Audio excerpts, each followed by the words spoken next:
Շնորհակալություն, հարգելի գործընկերներ։ Քննարկում ենք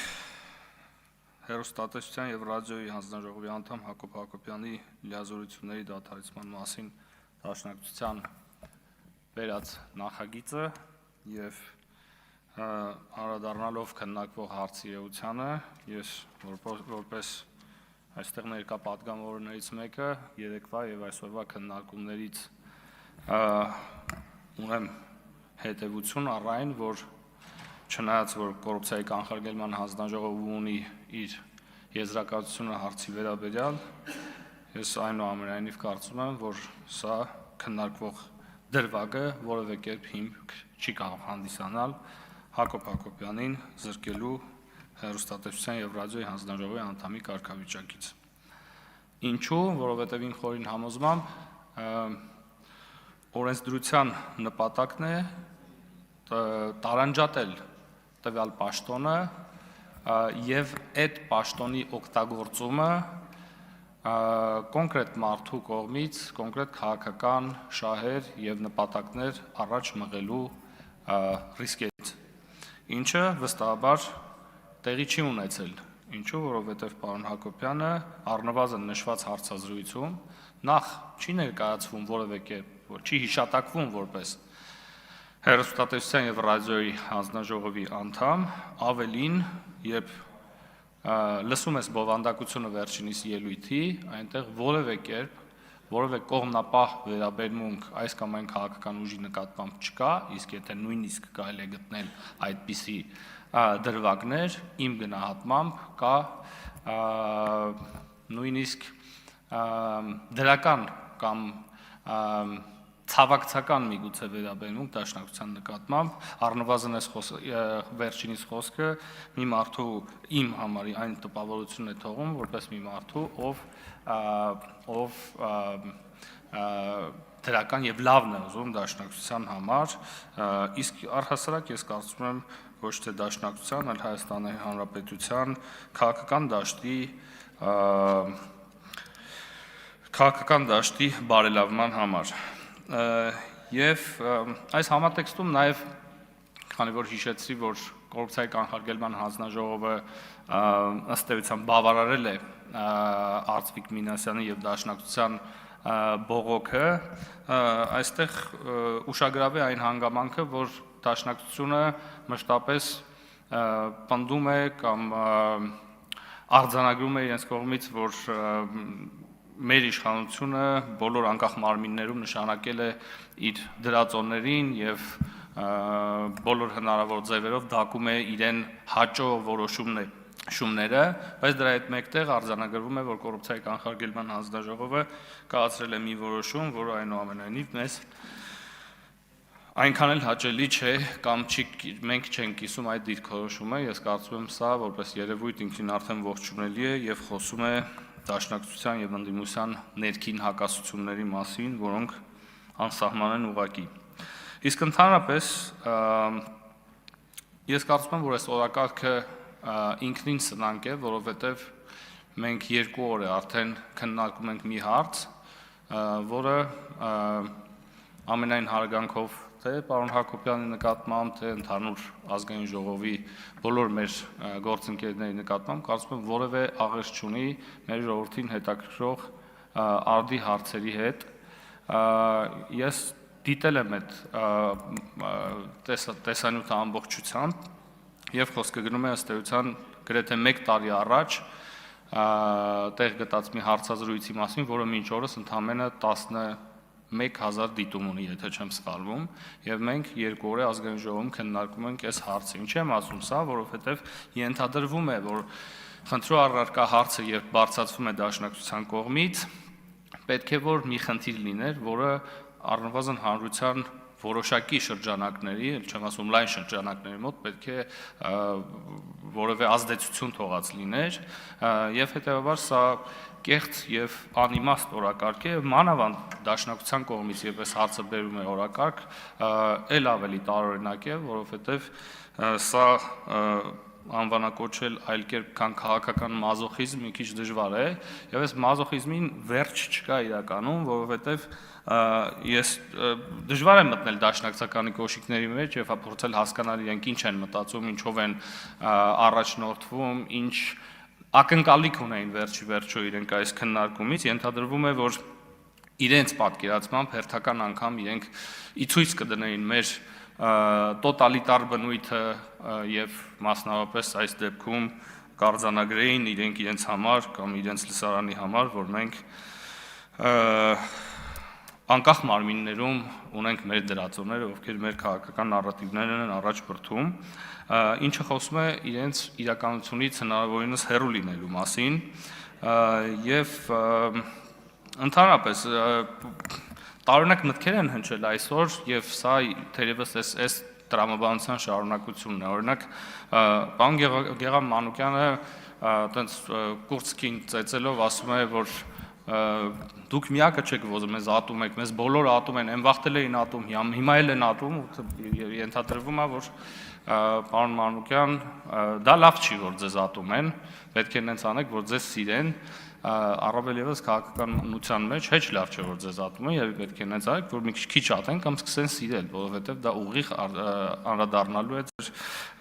ստացած քվեների վրա։ Եվ մեկ հարց ունեմ, հա, մի բան էլ իդեպ, քանի որ հերթական անգամ դատար կաթողների հետ ենք խոսում, ուզում եմ ես մեզ հետևող մեր քաղաքացիներին եւ մասնավորապես այն քաղաքացիներին, ովքեր իրենց ձայնը տվել են Հայաստան դաշինքին, ասել հետեւյալը, որ հարգելի քաղաքացիներ, իմացեք, որ ձեր ընտրված падգամավորները այն պահին հենց իրենց ելույթները ավարտվում են, դուրս են գալի դահլիճից, այսինքն ես չեմ հիշում որևէ դեպք, երբ իրենք մինչև վերջ մնան դահլիճում եւ լսեն իրենց առնչվող ելույթները, թերևս առաջնորդվում են ելույթ կամ ազատություն այս դահլիճից կարգախոսով կամ ելույթ կամ փախուստ, չգիտեմ։ Ես կարծում եմ, որ սա դուք պետք է իմանաք, որովհետեւ այս դասալքությունը պետք է համապատասխան գնահատականի արժանանա մասնավորապես գալիք ընտրություններում եւ եւս մեկ հարց, քանի որ Արսվիկ Մինասյանը այստեղ չէ, բայց վստահ եմ կլսի իր աշխատասենյակից, ինքը մեզ մեղադրում է այն նրանում, որ մենք համեմատում ենք եկեղեցու քաղաքականությամբ եկեղեցականների քաղաքականության մեջ ներգրավելու կամ եկեղեցուն ներգրավելու քաղաքականության մեջ եւ համեմատում ենք այսօրվա օրակարգային հարցի հետ, ասում եք դուք ընդհանրապես ոչինչ չեք հասկանում օրենքներից, դուք կարդում եք, բայց չեք հասկանում եւ այլ, եւ ես հարց ունեմ, այսինքն, հա, ու ասում եմ հիմա էլ դրես կոդ եք սահմանում, ասում եք վեղարով չպետք է մասնակցեն այդ բաներին,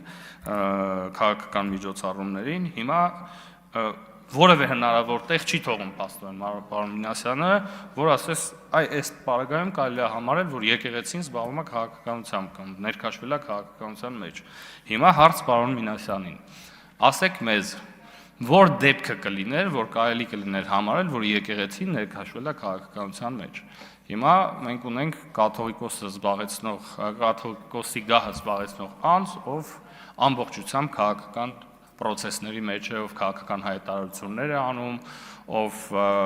նիստեր է գումարում քաղաքական հայտարարություններ է անում, ով նախաձեռնել է սրբազան շարժումը, ում օրհնությամբ նախաձեռնվել է կամ ընթացել է սրբազան շարժումը, որը բնականաբար գիտեք քաղաքական է, գերքաղաքական եւ արմատական քաղաքական, հիմա ասեք մեզ, հիմա վեղարները հանելով չի լինում, վեղարներով չի լինում,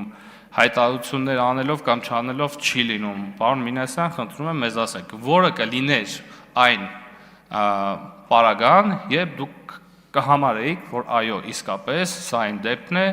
որ եկեղեցին ներքաշվել է քաղաքականության մեջ եւ սահմանադրության համապատասխան դրույթը խախտվել է, կխնդրեմ եզրափակիչ ձեր ելույթում այս հարցին անդրադառնաք եւ կրթեք մեզ անգրագետներիս։ Շնորհակալություն։ Շնորհակալություն, անչափ շնորհակալություն, բայց չգիտեմ ում հայտնեմ Դաշնակցության քաղաքական հոգեհանգիստը այսքան հանդիսավոր կազմակերպելու համար, որովհետև հիրավի այդպիսի մեծ եւ երկար պատմություն ունեցող մարմինը արժանի է այսպիսի հանդիսավոր հոգեհանգստի։ Սիրելի ընկերներ, հնարավոր է, որ դուք հիմա ժամանակ առ ժամանակ այսուհետ Անդր Շիրիմյան աղաղակներ լսեք, մի անհանգստացեք, դա դաշնակցությունն է քաղաքական հանդերձյալ աշխարհից, ուզում վերադառնալ քաղաքական ակտուալ կյանք եւ ոչ մի կերպ չի հաջողում։ Իսկ թե երբ արձանագրվեց այդ իրողությունը, կասեմ մի փոքր անց։ Բայց մինչև մի քանի ելույթի անդրադառնամ ցույց տալու համար, որքան ոչ արդիական է։ Իհարկե ես կարող եի այս անեկդոտը վերջացնել այնտեղ, որ ասեի դաշնակցությունը պաշտպանում է սահմանադրական կարգը։ Դա արդեն իսկ ամբողջությամբ կարտահայտեր այս մարազմային աբսուրդը, որ տեղի էր ունենում այսօր այս դահլիճում, բայց կվերադառնամ մի քանի արձանագրումների։ Տիկին Լիլիթ Գալստյանը մեղադրելով պարոն Հակոբյանին քաղաքական խոսքի մեջ, ասեց, եթե չեք ընդունում, որ այն նախադասությունը, որ մենք ներկայացրել ենք քաղաքական է, ապա ինչպես կմեկնաբանեք, մոտավորապես են վերարտադրում, որ դուք ասում ա, եկեղեցու մասին գնահատական եք հնչեցրել։ Եվ ավելացում է, սա ակնհայտ քաղաքական խոսույթ է։ Պարոն Աղաջանյան, ձեր հարցի պատասխանն է։ Եկեղեցու մասին պատկերացնում եք մարդը եկեղեցու դավանաբանական կրոնի հավատի մասին միտք հնչեցնի եւ ինչ որ մեկի գլխում առաջանա, որ սա քաղաքական գնահատական էր, որ դեպքում դա կարա լինի։ Իհարկե այն դեպքում, երբ եկեղեցու քաղաքականացված թևը ամբողջ եկեղեցուն մխրճել է քաղաքականության մեջ։ Պարոն Գեղամ Մանուկյանը հասավ այնտեղ, որ խոսքի ազատությունն ու գաղափարների բազմազանությունը հանգեցրեց 004 շրջափերականին։ Ասում եմ, մեր գաղափարների բազմազանության կոնտեքստում ենք մենք տենց մտքեր ասում, նես չի, որ դա մեր Հայաստանի ինքնիշխանությունը այդպես զոհելը մեր ընդհանուր գաղափարական կիսն է, ուղղակի մենք այդպես բազմազան ենք, դրա համար է տենց ստացվել։ Ինչ տեղի ունեցավ հետո։ Հետո եկավ պարոն Մինասյանը։ Կհիշեք, մեզ դաշնակցությունը ասում էր, որ չի կարելի դատել հոգևորականներին, չի կարելի դատել մտավորականներին, չի կարելի դատել հայ կնոջը, չի կարելի դատել մի խոսքով։ Ինչ որ մարդկանց խմբերի չի կարելի դատել։ Գիտեք, այսօր ուր հասավ պարոն Մինասյանը իր խոսքում։ Ասեց, Հայաստանի բանտերում հայեր են նստած։ Պարոն Արտվիկ Մինասյանը, Ժորժ ջան, հայը հային կդատի։ Ասենք ոչ կարելի է հայը հային նստեցնի բանտ։ Չի կարելի դատել հայերին, Ժողովուրդ ջան, հայերը ընդդատյա չպիտի լինեն։ Համաձայն եք։ Շնորհակալություն։ Տիկին Վարդանյանը ասում է, դուք ասում է, ուզում եք մեզ ճնշել, այն պարագայում, երբ որ միթե որևէ քաղաքացի կամ սուբյեկտ իր իրավունքները չի կարող պաշտպանել իրավական գործիքներով, այսինքն հիմա իրանք իրանց դաշնակցական իրավունքները իրավական գործիքներով պաշտպանում են, մենք էլ տենց դեմ ենք դրան։ Այս այն դեպքում, երբ որ օրինակ սրբազաններից մեկը, Գևորգ Սրբազանը դիմել էր դատարան իր իրավունքները խախտվելու կապակցությամբ, էլի տենց վազեվազ եկան, ասին ընդդատյա չի, եկեք օրենքին չանդրադառնանք, այդտեղ սուրբ բան է կատարվում, այնտեղ այն մյուս տեղը սուրբ չի, էլի բան են անում։ Սրբի ու ոչ սրբի իրավիճակների են բաժանում, բայց տիկին Քրիստինե Վարդանյանը ավելի հետաքրքիր բան ասեց, պարոն Եղոյան, չէ, Արման Եղոյան, եթե չեմ սխալվում, ասեց, եթե մենք լինեինք իշխանության, Հակոբ Մովսեսը չէր կարողանա այդպես խոսել, թե չէր խոսի այդպես։ Մի անհանգստացեք, սիրելի արգելի դաշնակցականներ, դուք չեք լինի իշխանության։ Եվ դա ոչ թե նրա պատճառով է, որ ինչ-որ մեկը ձեզ կխանգարի, դուք ամեն ինչ արել եք դրա համար։ Ոնց որ այս օրը պետք է պատմության գրքում գրվի, թե ոնց չի կարելի զբաղվել քաղաքականությամբ։ Երբ ես արձանագրեցի դաշնակցության քաղաքական մահը, ուրեմն ինչ էր տեղի ունեցել, մի 2 օր առաջ կհիշեք։ Հայաստանը Միացյալ Նահանգների հետ սկսել էր ռազմական համագործակցություն։ Հայաստանը հասանելիություն էր ստացել Միացյալ Նահանգների միջուկային խաղաղ տեխնոլոգիաներին աշխարհի 51-րդ երկիրներ այդ առումով դարձել։ Հայաստան 4 միլիարդ դրամի ներդրում էր բերել ունենալու արհեստական բանականության ոլորտում։ Հայաստանին թույլատրվել էր գնել միկրոչիպեր Միացյալ Նահանգներից, որ եզակի երկրների այդ տեխնոլոգիաները հասանելի։ Այդ հաջորդ օրը հայտարարությունների ժամին Գառնիկ Դանիելյանը եկավ մոտեցավ Էսամբյոնին եւ խոսեց Երևանի ասֆալտի ճաքերից։ Երևանի ասֆալտի ճաքերից։ Ժողովուրդ ջան, Երևանի ասֆալտի ճաքերը, ինչպես նաև բազում այլ ճաքեր, որ տեղի են ունենում առօրյա կյանքում, շատերին է հետաքրքրում, մեզ էլ է հետաքրքրում։ Մենք կարանք գնանք ասֆալտի ճաքերով զբաղվենք, բայց հասկանում եք Գառնիկ Դանիելյանը, գիտեք որտեղից է հասել, նահանջելով։ Ոսկեպարից Արցախով հասել է Երևանի ասֆալտի ճաքերին։ Իզուր չի, որ ինքը խրամատի հետ համեմատեցինք, խրամատավորված հետ է եկել հասել է Երևանի ասֆալտի ճաքերին։ Ոնց կարելի է առանց արձանագրելու, թե ինչ պայմաններում ենք գտնում։ Դուք պատկերացրեք, ես 44-օրյա պատերազմի ժամանակ կամ ջերմուկյան մարտերի ժամանակ վեր կենայի սկսեի խոսել Երևանի ասֆալտի ճաքերից։ Գառնիկ Դանիելյանը իր մտքում դեռ խաղաղություն չի հաստատել, ասում է, նկատի ունեմ Գառնիկ Դանիելյանը ասելով ամբողջ այդ դաշնակցական մտածողություն ունեցող մարդկանց։ Այդ մարդիկ ասում են, որ հեսա Հայաստան կործանվում է, պետքա փրկենք, փրկիչ են ման գալիս, այս կողմում են, կողմում էս երկրում, փրկիչների են ման գալիս, որտեղ կործանվում ենք, վերջ, վաղը մյուս օրը չենք լինելու, խաղաղություն չկա, բայց եկեք խոսենք Երևանի ասֆալտի ճաքերից։ Ինչի՞։ Որովհետև մարդկանց իրոք հետաքրքրում է Երևանի ասֆալտի ճաքերը, բայց Երևանի ասֆալտի ճաքերից կարող խոսեմ ես, ձեզանից յուրաքանչյուրը, մենք կարանք խոսենք դրանից, որովհետև մենք արձանագրել ենք, որ խաղաղությունը եկել է, խաղաղություն է հաստատված Հայաստանում եւ կան այո բազմաթիվ ճաքեր առօրյական կյանքում, որոնց մասին կարելի է մտածել եւ հոգ տանել։ Այն երրորդ հանրապետության կոնֆլիկտի տրամաբանության միջից գալ եւ Երևանի ասֆալտի ճաքերից խոսալը զավեշտալ վիճակում է դնում պարոն Դանիելյանին եւ իհարկե մնացած ճաքերից խոսացող մարդկանց։ Իհարկե Երևանի ասֆալտի ճաքերը շատ կարեւոր են եւ մենք այդ ճաքերը կնորոգենք, ջանք չենք խնայի դա հնարավորինս արագ անել, բայց դաշնակցության քաղաքական գաղափարախոսության ճաքերը ինձ թվում է այլևս ոչ ոք չի կարող նորոգել։ Շնորհակալություն։ Շնորհակալություն։ Ես ողջունում եմ մեր սիրելի ուսանողներին եւ իրենց տեղեկացնեմ նաեւ ինչպես падգամավորներին, որ նիստերից մեկի ընդմիջմանը պարոն Հակոբ Մովսեսը ինձ առաջարկեց, որ ես եւս իրեն քննեմ։ Դե ես ուսումնասիրեցի արկա բոլոր նյութերը, փաստարկները, հակափաստարկները եւ որոշեցի Հակոբ Մովսեսին դատապարտել ցմահ ազատազրկման։ Ինչու՞։ Որովհետեւ մեր պետությունը բժշկին քիչ է վճարում, մանկավարժին քիչ է վճարում, բոլորին քիչ է վճարում, որ խնայված միջոցներով վճարի նաեւ ՀՌՀ անդամներին, այդ թվում Հակոբ Մովսեսին, որ իր գործը ջանասիրաբար կատարի, չխախտի սահմանադրությունը, իսկ նա վերցրել եւ համարձակվել է կարծիք արտահայտել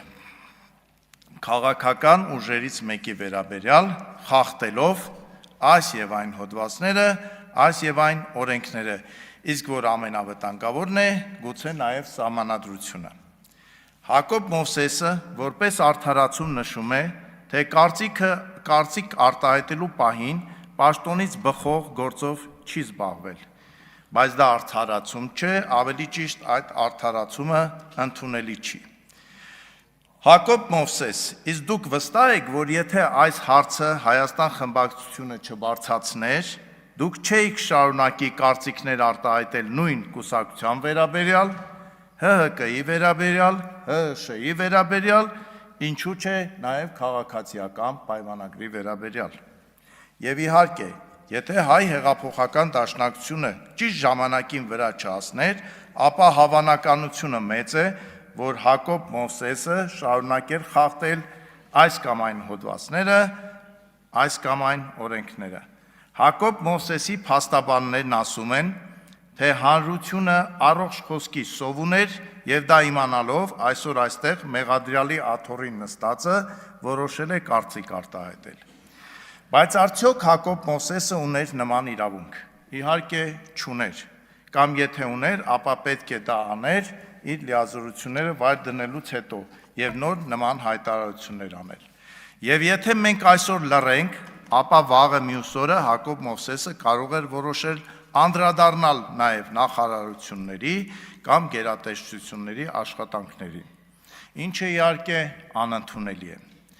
Ընդհանրապես օրենքի խախտումն անընդունելի է։ Անշուշտ Հակոբ Մովսեսը կարող է ասել, թե այսքան գիրք եմ գրել, այսքան գործ թարգմանել, մի կարծիք արտահայտելու իրավունք չունեմ։ Ոչ, պարոն Մովսես,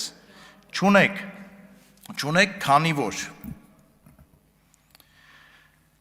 քանի որ մենք բոլորս, այդ թվում падգամավորները, այդ թվում ընդդիմադիր падգամավորները, բացառապես գործում ենք օրենքի սահմաններում, եւ դուք եւս պարտավոր եք այդպես վարվել, չէ՞ որ падգամավորները անդադար օրենքների վրա են աշխատում, չէ՞ որ անդադար օրենսդրական փոփոխություններ են առաջարկում, ակտիվորեն մասնակցում են նիստերին, չեն բացակայում, հաճախ չեն լքում դահլիճը, չեն մոռանում մասնակցել կառավարության հետ հարց ու պատասխաններին, հայրենիքի համար զոհված հերոսների հարգանքի տուրք սահմանելու օրվա ընդունմանը միաձայն կողմ են քվեարկում եւ ոչ թե դեմ անհեթեթ պատճառաբանություններով, մշտապես հանդիպում են ընտրողների հետ եւ ոչ թե իրենց համակիրների ու ընկերների հետ։ Պարոն Մովսես, համաձայն չեք, որ այս իրավիճակում դուք նման կարծիք արտահայտելու իրավունք չունեք, քանի որ որևէ քաղաքական ուժ, հատկապես խորհրդանում ներկայացված ուժ, քաղբանտարկյալ չի համարում նրանց, ովքեր մարդկանց ստորաբար վիրավորում են։ Այդ փաստը դուք հաշվի չեք առել։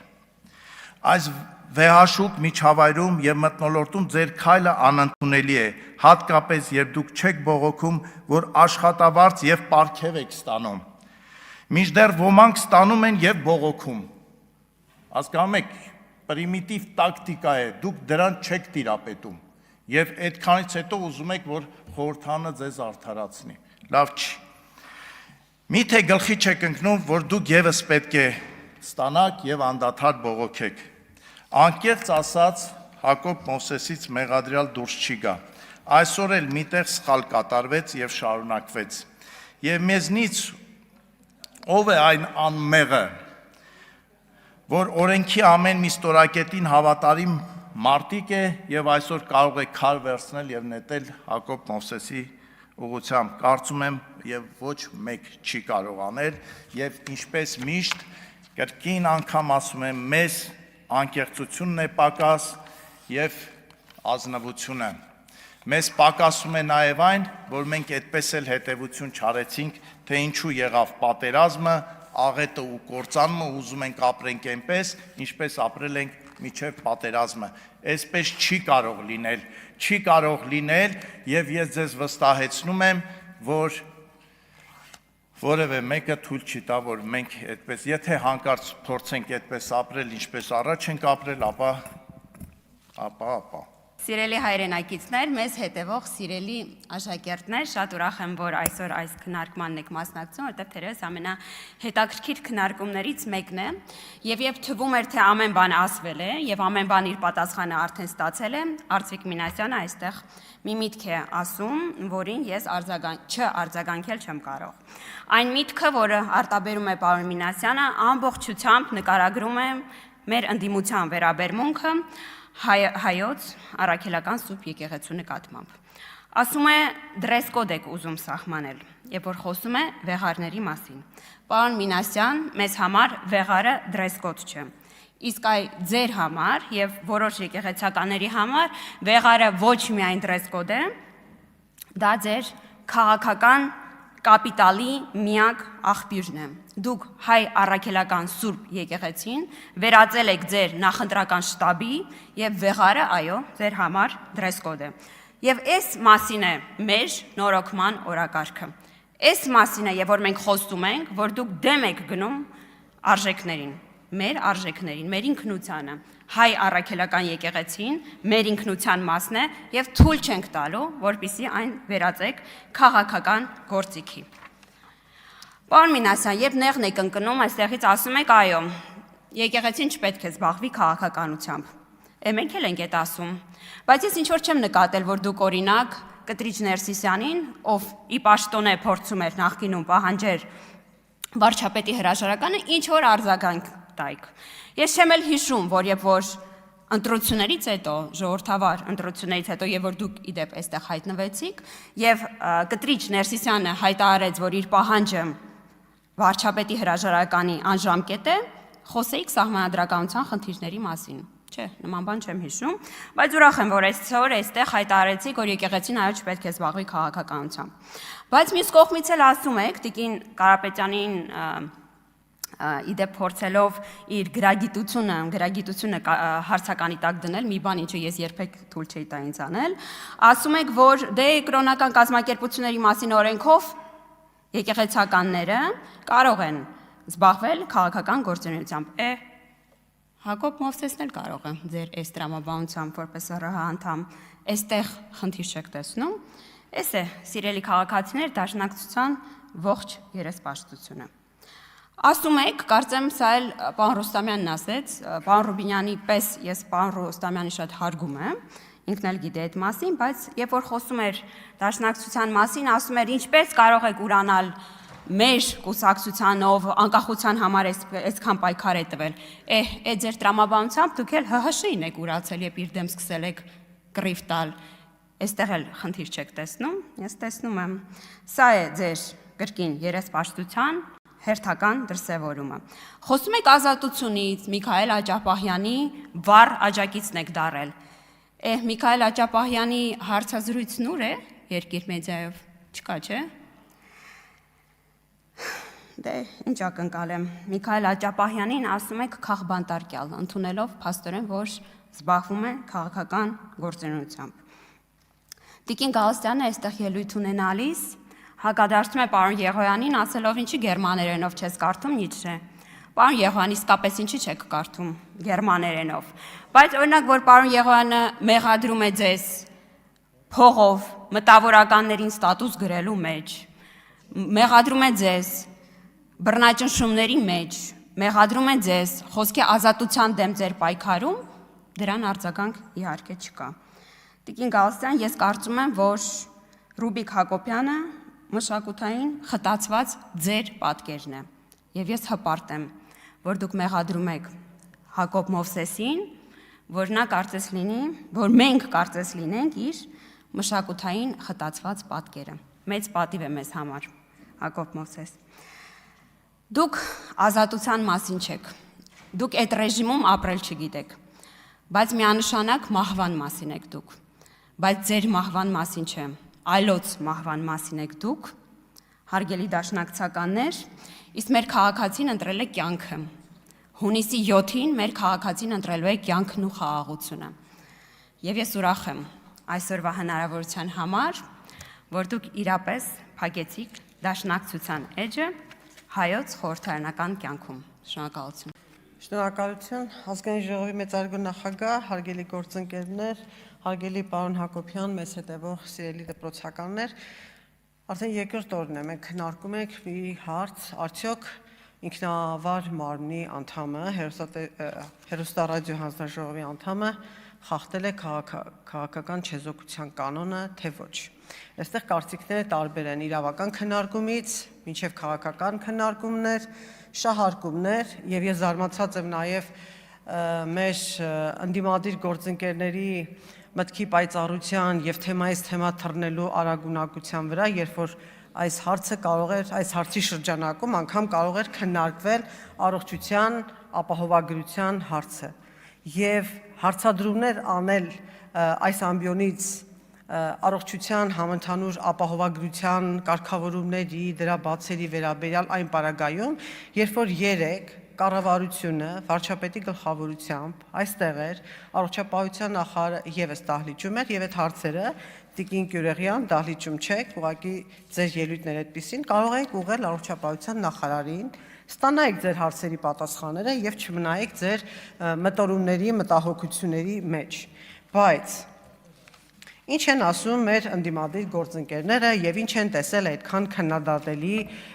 եւ մերժելի պարոն Հակոբյանի հարցազրույցում։ Ընդհանրապես պատմական իրադարձությունների վերաբերյալ մարդու գնահատականը։ Մարդ, ում թարգմանությունների եւ ստեղծագործությունների ներքո մենք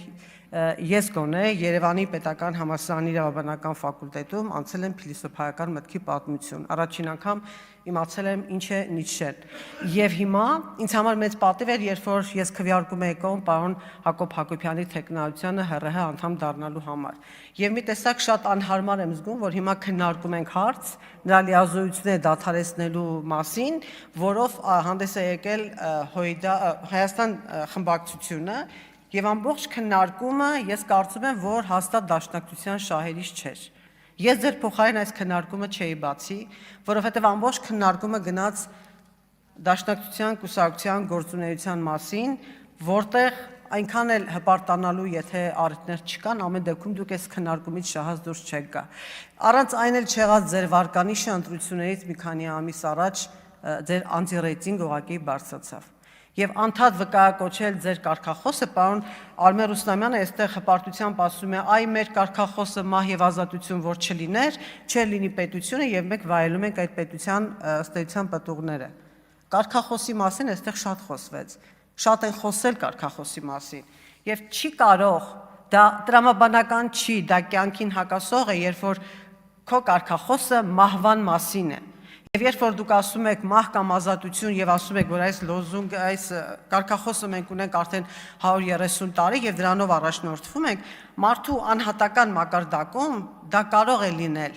բայց ժողովրդի մակարդակում նման կարգախոս չի կարող լինել։ Եվ այդ կարգախոսը, ինչպես ճիշտ նկատեց իմ գործընկեր Մարիա Կարապետյանը, այլ երկրներում եւ այլ պայքարի շարժումներում եղել է ազատություն կամ մահ, բայց ոչ ի սկզբանե մահ կամ ազատություն։ Ավելին,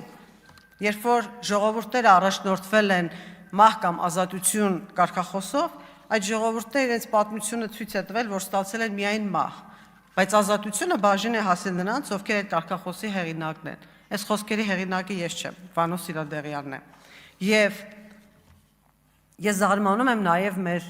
դաշնակցական գործընկերների իրականությունը չտեսնելու, դրա վրա աչք փակելու հմտության կամ այդ մեծ ջանքի կարողության վրա։ Պարոն Արմեն Ռուստամյանը ասում է, խաղաղությունը զինադադարը ներկայացնում եք որպես խաղաղություն։ Ոնց կարելի է չտեսնել առկա խաղաղությունը, ոնց կարելի է չտեսնել հաստատված խաղաղությունը եւ չգնահատել այն ջանքերը, որ դրվել էին այդ խաղաղությունը ձեռք բերելու համար, եւ հիմա դա որակել որպես զինադադար։ Կամ ինչ ստացան մեր քաղաքացիները առողջության ապահովագրությունից, ռետորական հարց է տալիս Տիկին Գյուրեղյանը եւ լքում դալիճը։ Այսինքն 50,070 քաղաքացի, որ 65+ տարեկի քաղաքացի, որ անվճար պետության հաշվին բուժօգնություն եւ սպասարկում են ստացել, դա մարդկանց կյանքի որակի վրա որևէ փոփոխություն չի բերել։ Դուք չեք տեսնում այդ դրական փոփոխությունը։ Դուք տեսնում եք, դուք ուղղակի չեք ուզում առնչվել դրա հետ, չեք ուզում ընդունել, որովհետեւ ձեզ համար անընդունելի է բոլոր այն լավը, որը կատարվում է ոչ ձեր իշխանության օրոք։ Իսկ ինչ էր կատարվում ձեր իշխանության օրոք։ Այստեղ Արմենուհի Գյուրեղյանն եմ նորից ցիտում, ինչ որ այսօր հերոսը դարավ իմ խոսքի, որովհետև ամեն խոսքին ուզում է հակադարձել, երբ որ ասում էր դաշնակցությունը Սփյուռքում կրթում էր երիտասարդների։ Մենք չենք ուզում նման կրթություն։ Եթե դա այն կրթությունն է, որը մենք տեսանք նախորդ օրը համացանցում, ինչպես մարդատիացություն սովորեցնել, ով էլ լինի այդ մարդը,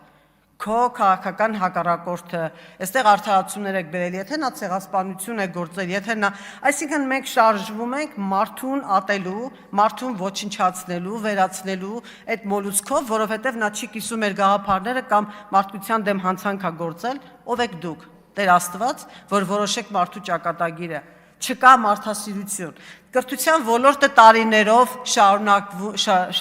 շարունակ գտնվել է ձեր համակարգման ոլորտում, քանի կրթության նախարար է ունեցել ՀՅԴ կուսակցությունը։ Ես ինչքան որ հիշում եմ միշտ, եւ ինչու է մեր սերունդը հիմա գտնվում ըստ վիճակագրական տվյալների այդ կիսագրագիտության կամ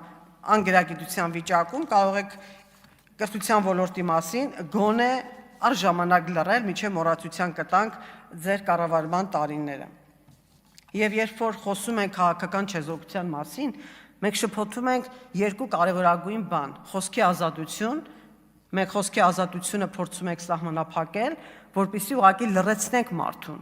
Եվ ասում եք, որովհետև դուք ինքնավար մարմնի անդամ եք, իրավունք չունեք կարծիք հայտնելու։ Եկեք չշփոթենք եւ իրավունքի օրենքի տառով չմեկնաբանենք այն, ինչ իրավունքի գերակայության ներքո չի կարող երբեք մեկնաբանվել որպես քաղաքական գործունեություն։ Ինչ է ասում սահմանադրությունը, ինչ է ասում օրենքը հանրային ծառայողի մասին, որ չի կարող վերջինս զբաղվել քաղաքական գործունեությամբ եւ պետք է ունենա քաղաքական չեզոքություն։ Տվեք այն դրվագը, մատնացույց արեք, որտեղ պարոն Հակոբյանը զբաղվել է քաղաքական գործունեությամբ։ Դա եղել է ընդհանրապես կարծիք գնահատական պատմական իրադարձություններին։ Ինչա նշանակում քաղաքական գործունեություն կամ քաղաքական չեզոքության սկզբունքի խախտում, այսինքն երբ որ պաշտոնյան իր զբաղեցրած պաշտոնը, իր գործառույթներն իրականացնելիս օգտագործում է իր շահ, իր կուսակցության կամ ի վնաս այլ կուսակցությունների։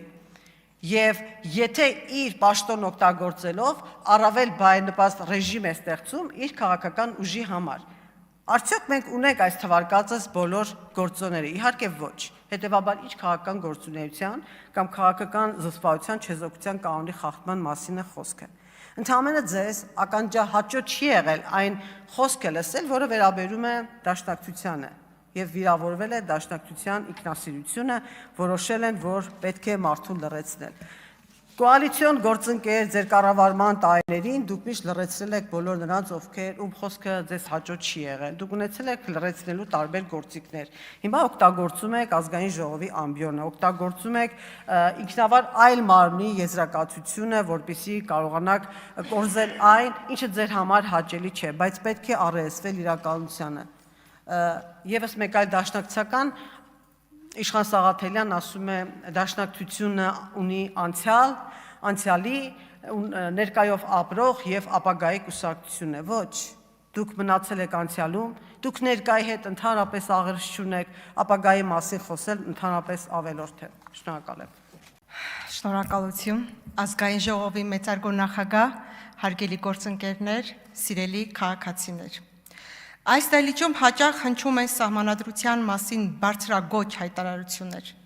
Մեր ընդդիմադիր գործընկերները սիրում են խոսել իրավականությունից, սահմանադրականությունից, օրենքի գերակայությունից, սակայն տարօրինակ հակասություն կա այդ խոսքերի եւ իրականության միջև։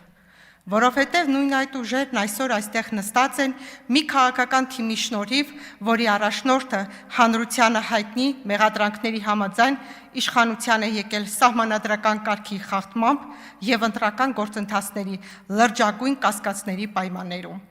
բայց այս թեման նրանք նախընտրում են շրջանցել լռությամբ։ Դուք խոսում եք սահմանադրությունից, այն անվանելով պետության հիմք։ Այո, սահմանադրությունը պետության իրավական հիմքն է, բայց պետությունն ինքնին վերացական գաղափար չէ, այն ունի տարածք, սահմաններ, ինքնիշխանություն, միջազգային ճանաչում։ Իսկ երբ դուք հրաժարվում եք ընդունել Հայաստանի Հանրապետության տարածքային ամբողջականությունը 29743 քառակուսի կիլոմետր սահմաններով, ապա իրականում մերժում եք հենց այն պետությունը, որի սահմանադրությունից փորձում եք խոսել։ Տարիներ շարունակ ձեր քաղաքական հռետորաբանությունում հիմք է եղել ոչ թե իրատեսական պետական մտածողությունը, այլ կեղծ հայրենասիրության քարոզը, աղմկոտ, զգացմունքային, սակայն դատարկ բովանդակությամբ։ Դուք սնուցել եք հասարակությանը ուռա հայրենասիրությամբ եւ ռազմատենչ կարգախոսներով ստեղծելով պատրանք, թե իրական քաղաքականությունը կարելի է փոխարինել հուզական կոչերով եւ առավելապաշտական պահանջներով։ Այդ մոտեցումը ոչ միայն արդյունք չի տվել, այլ վնասել է պետական մտածողության ձևավորումը։ Իրականությունը սակայն փոխվել է։ Մենք ապրում ենք 21-րդ դարում, որտեղ պետությունների ուժը չափվում է ոչ թե աղմուկով, այլ լեգիտիմությամբ, ոչ թե կարգախոսներով, այլ ինստիտուտներով, ոչ թե արկածախնդրությամբ, այլ հաշվարկված քաղաքականությամբ։ Այսօր Հայաստանի երիտասարդ սերունդը ցանկանում է ապրել խաղաղ, անկախ եւ զարգացող երկրում։ Նրանք ուզում են կառուցել, ստեղծել, մրցել աշխարհում, այլ ոչ թե մշտապես գոյատևման ռեժիմում ապրել։ Դուք շարունակում եք խոսել անցյալից եկող պատկերացումներով, պահանջելով աշխարհից անհնարին բաներ, երբեմն հիշեցնելով պատմական փաստաթղթեր ու պայմանագրեր, որոնք վաղուց դուրս են եկել իրական քաղաքական օրակարգից։ Բայց պետությունը չի կառուցվում անիրատեսական սպասումներով։ Պետությունը կառուցվում է իրողությունների հիմնված ռազմավարությամբ։ Եվ իրականությունը հետևյալն է. մենք այլևս պետություն փնտրող ժողովուրդ չենք։ Մենք արդեն ունենք պետություն միջազգային ճանաչված սահմաններով, ինքնիշխանությամբ եւ իրավական համակարգով։ Սա քաղաքական գնահատական չէ, սա փաստ է։ Այդ պատճառով ժամանակն է ընդունել ժամանակի պահանջները եւ հարմարվել նոր իրականությանը։ Սակայն ցավոք տեսնում ենք, որ դուք հարմարվել եք ոչ թե պետական շահին, այլ հակառակ ուղղությանը, շարունակելով ապավինել արտաքին հովանավորների, փնտրել արտաքին փրկիչներ եւ հաճախ ձեր գործողություններով ոչ թե ամրապնդել այլ թույլատրել եք պետական ինստիտուտների նկատմամբ վստահությունը։ Պետական մտածողությունը սկսվում է մեկ պարզ ճշմարտությունից. անկախ պետությունը գերագույն արժեք է, իսկ ով այդ արժեքը չի գիտակցում, նա չի կարող հավակնել, խոսել իրական հայրենասիրությունից։ Պարոն Մանուկյան, որ ասում եք, որ պետությունն եք, որ ասում եք մենք ենք տերը, մեր պետության այդ որ պետության տերն է, մեզ ասում եք մենք էս տերը մենք ենք, հա։ Չէ, նույնական չեն։ Նույնական չեն, բայց մենք որպես քաղաքացի համարում ենք, որ այո, մենք ենք պետության տերը, որպես քաղաքացի եւ Հայաստանի Հանրապետության ժողովուրդն է պետության տերը։ Եվ մենք մեզ նույնացնում ենք առաջին հերթին քաղաքացիների հետ։ Եվ այո, մենք քաղաքացիներով մենք ենք տերը այն պետության, որը դուք ուզում եք մատաղ անեք։ Ուզում եք մատաղ անեք այդ պետությունը։ Ու այդ մատաղ անելու ամենավառ ապացույցներից մեկը այդքան երկար չար չրկված 004 շրջաբերականն է, ժողովուրդ ջան։ Դուք այնտեղ որտեղ որ ուզում եք ինչ-որ մի բան փրկեք, այդ դա կործանվում է։ Հիշեք էլի Ղարաբաղում ինչ արեցիք։ Ղարաբաղը որոշել եք փրկեք, մի քանի օր հետո լուծարեցիք, ժողովուրդ։ Ասում եմ, ձեր մոտ հիմնականում թարս է ստացվում։ Լավ բաները ստացվում է ակամա։ Թարս է ստացվում, ոնց որ հիմա այս քննարկումը, ես չգիտեմ թե դուք խի եք այս քննարկումը նախաձեռնել։ Բայց հիմա մենք այս քննարկումը ավարտում ենք ձեր ըմբոստությամբ այս քննարկման նկատմամբ։ Ոնց կլինի տենց։ Դուք նախաձեռնում եք քննարկում, հետո դուք գալիս եւ դժգոհում եք քննարկումից։ Սրա մասին չէր ձեր քննարկումը, այս չէիք ուզում։ Քանի որ այնուամենայնիվ դուք նաև հղում եք անում մահկամ ազատության մասին եւ նաև Հակոբ Մովսեսի այդ հարցազրույցի ժամանակ դա քննարկվել է, այդ իրական սա կենտրոնական գաղափար է, պարոն Մանուկյան։ Որովհետեւ իրոք երբ ես դեռ ուսանող էի, իսկապես իմ համար շատ տարօրինակ էր հնչում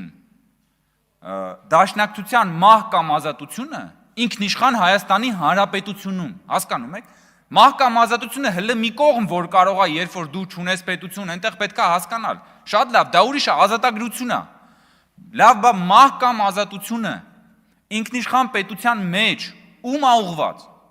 Ումից եք դուք ուզում ազատագրվեք դաշնակցությունը այս հարցին, պիտի պատասխան տա։ Դա ձեզ հետապնդելու է, չեք կարա, վերացական չի, պարոն Մանուկյան դա։ Ասում եք մահկամ ազատության մեջ մահը վերաբերվում է դաշնակցականներին, հա։ Շատ լավ։ Մահը դաշնակցականներին էր վերաբերում 1999 թվականի հոկտեմբերի 27-ին։ Երբ որ նախկին դաշնակցական Նայիրի Հունանյանը մտավ ահաբեկչություն արեց։ Ում էր վերաբերում այդ մահը։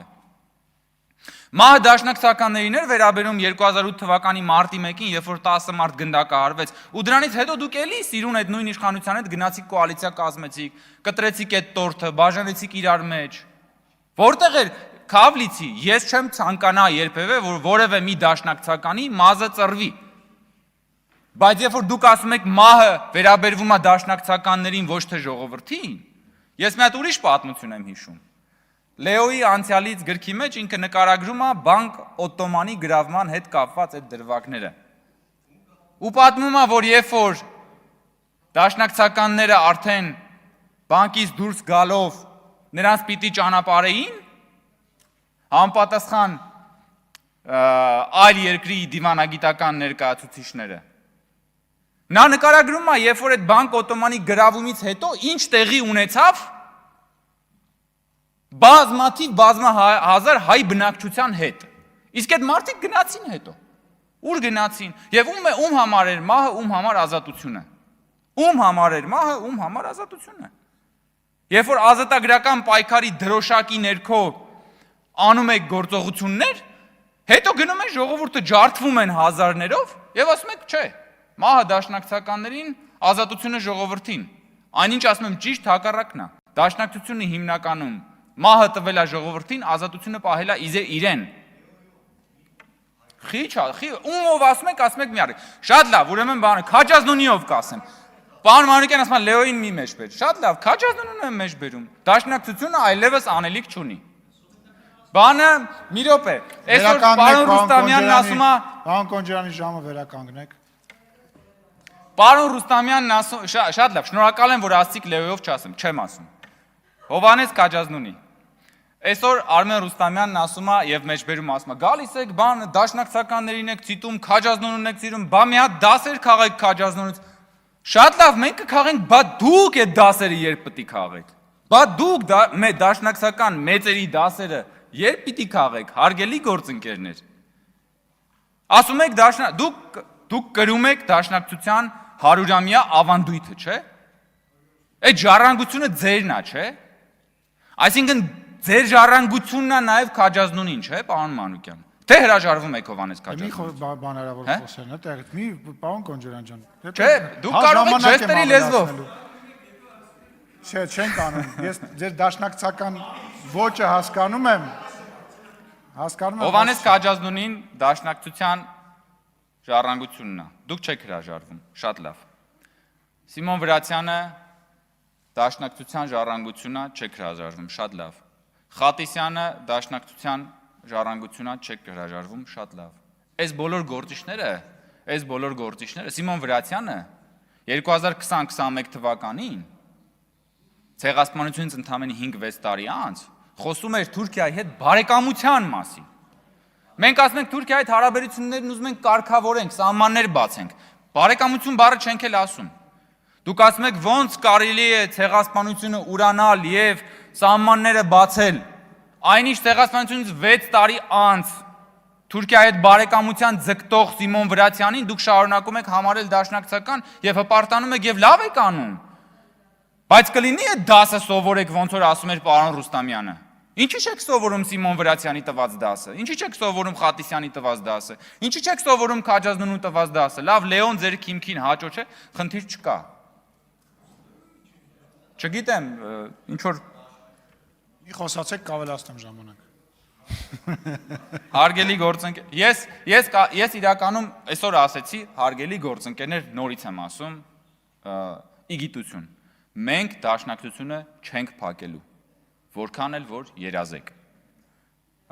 Մենք դաշնակցությունը բացել ենք եւ դաշնակցությունը ավելի ենք բացելու։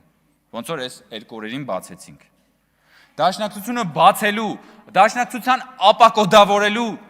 մի հրաշալի հնարավորությունն էլ Հակոբ Մովսեսի Նեսամբյոնից լսելն էր, որը չէի էլ պատկերացնի մի 2 ամիս առաջ, որ ես նման հաճույքի հնարավորություն կունենամ եւ ոչ միայն ես։ Ես շնորհակալ եմ ձեզանից, որ դուք մեզ այդ հնարավորությունն ընձեռեցիք, պարոն Մինասյան։ Ես իդեպ միշտ զգացել եմ, որ դուք ճիշտ բաներ անում եք, էլի։ Հիմա դուք սա որ արեցիք։ Ես չգիտեմ, հիմա ինչ եք պլանավորել, ինչ չէիք պլանավորել, բայց ոնց որ լավ ստացվեց։ Հարգանքներիս հավաստիքը։ Եվ նաև արդեն ամփոփելով նախ ես ուզում եմ մեր գոհունակությունը հայտնել առայն որ պարոն Հակոբյանը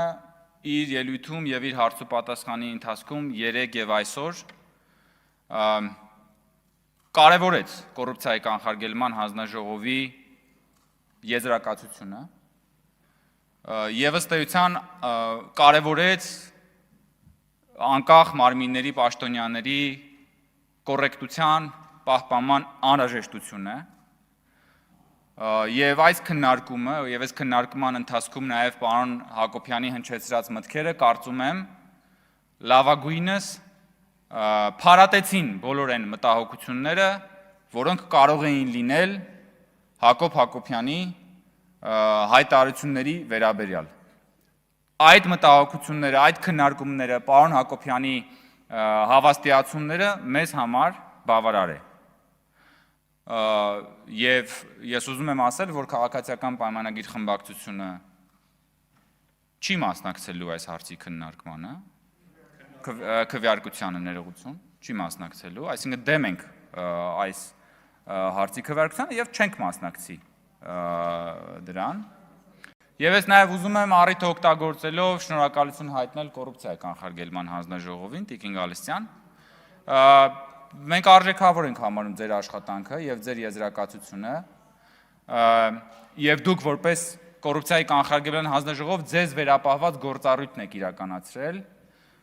ու մենք ամենայն հարգանք ունենք այդ գործառույթի նկատմամբ, իսկ մեր որոշումը պայմանավորված է ավելի լայն քաղաքական համատեքստով, ոչ միայն կոռուպցիայի կանխարգելման հանձնաժողովի եզրակացությամբ, բայց նաեւ այն մոտիվացիաներով,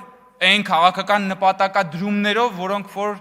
ընդդիմադիր խմբակցությունը այս հարցը բերել է օրակարգ, եւ ես անկեղծ ասած, երեք էլի լսեցի մի երկու նման արտահայտություն, որ ինչու ենք մենք քաղաքականացնում այս կամ այս հարցը եւ այլն, ես ամեն անգամ զարմանում եմ, որ խորհրդարանում ինչ որ մեկն ասում է, եկեք չքաղաքականացնենք այս հարցը։ Այսինքն խորհրդարանում երբ որ փռշտում եք անգամ, դա քաղաքական հայտարարություն է, ժողովուրդ։ Հնարավոր չի խորհրդարանում չլինել քաղաքական։ Համաձայն եք պարոն Մինասյան։ Տեսեք, որ ասում են պարոն Մինասյանը ինքը շատ լավ ամեն ինչն էլ հասկանում է։ Բայց երեք ես էլի լսում էի, որ ձեր գործընկերները ասում են եկեք չքաղաքականացնենք, Սա ամբողջությամբ քաղաքական քննարկում էր։ Շնորհակալություն, ստեսություն։